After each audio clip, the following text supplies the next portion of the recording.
Hello YouTubers, you're on an all-new episode of Retro Review, and today I'm going to be going over the classic Heathers.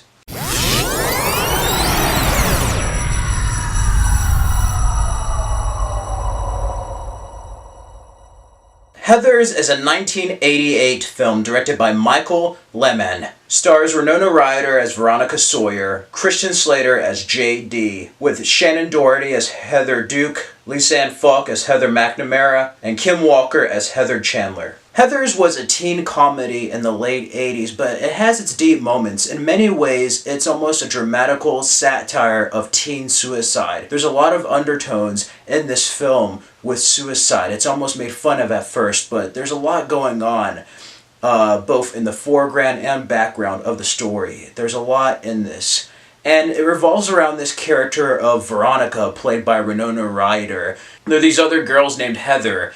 And this is very much a precursor to the clique group you see in Mean Girls and in the TV series Scream Queens. There's been many other incarnations in television and film, many other type of stories, type of teen clique, type of comedies that have really taken influence from Heathers. This is very much shows you what happens in the different organization and groups within high school, and also those who are bullied or just unhappy with all these cliques. And Veronica is one of those women who is just unhappy where she is at. She sees how bad the Heathers treat other people at the school. She has dark thoughts, but ultimately would like to see them dead. Well, she meets this crazy character named J.D., played by Christian Slater. He's kind of a troubled kid, and it starts off as a romance at first, really. And he pretty much persuades her to take revenge. She goes after Heather, confronts her, and by accident, she accidentally kills her. J.D. and Veronica decide to make it look like a suicide. Well, they start killing other people and start making it like a suicide. And that's where the problem lies. It starts going too far. The town really is grieving, and they almost kind of turn suicide into this sensational event. It almost makes it cool. And she wants to stop it. JD wants to go a step further, and he wants to enact revenge upon everybody at the school. He doesn't believe anybody should be saved. He believes that society is the problem. And that's where the film gets into a lot of deep moments, but the cinematography and direction is very well done here. It's that timeless 80s film. It has that high school vibe. You get to see the jocks, you get to see the popular girls, you get to see the not so popular people. And then you kind of have that weird paradox of J.D., who is very intelligent yet is really troubled in many ways. And it's sad because they introduce him as this kind of bad boy that Veronica meets, and you really love their chemistry, their romance. And he's just willing to go too far where she is not. And that's where the conflict of the film really lies. It starts out as like this romantic teen comedy slash satire on suicide and murder. It's a dark comedy. And then it kind of goes into the more dramatic moments when he wants to blow up the school. When he wants to continue this and Veronica doesn't. So they have to go at each other towards the climax of the film. And it becomes a very emotional film by the end of it. While having dark moments, comedic moments, it does have a message, and it very much shows you the underlying themes of suicide, especially within the youth, and how parents kind of dismiss that. They kind of dismiss their kids. They don't listen to them, and there's a lot of that going on in the 80s with different horror films. And then you had like St. Elmo's Fire. This one is another film where it's a suicide movie, really. And I don't know if many films are willing to go there. They definitely have that type of comedic click, like Mean Girls or Scream Queens or whatever. Cruel Intentions, they definitely have the social hierarchy going on, but I don't know if they would have the other messages. And also, Veronica's a very unhappy person at the beginning, but she's not willing to take her life or go that far, even though there's moments of frustration. And it's great seeing that. It's also great seeing when the first Heather dies, you have Shannon Doherty play Heather Duke. She comes into play, she becomes a leader, but she's just like the other Heather. That's not going to replace anything. People are still going to act a certain way, and it's so great seeing that play throughout the film, and Veronica really figuring that out.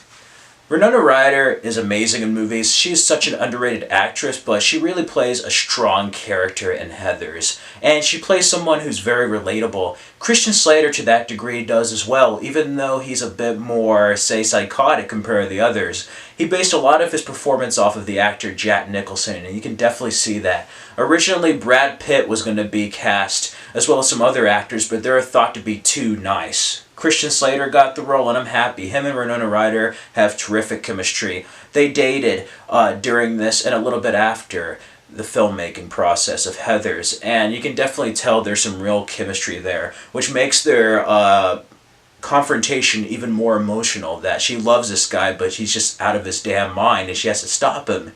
It's really heartbreaking when you get to that point of the film. This and RoboCop have to be some of the best 80s satirical films. I love everything about Heathers, and you can tell definitely a lot of teenage comedies and dark comedies have taken influence from Heathers, and they wouldn't be here without this film. This film it was popular at the time, but I feel like now it's kind of gotten a cult following, or a following again. There was many years where Heathers wasn't really heard of. I discovered it in the mid-2000s, not aware of the film, and I'm glad I did. I saw it on HBO. It was one of those rare HBO showings where they show an older movie one time.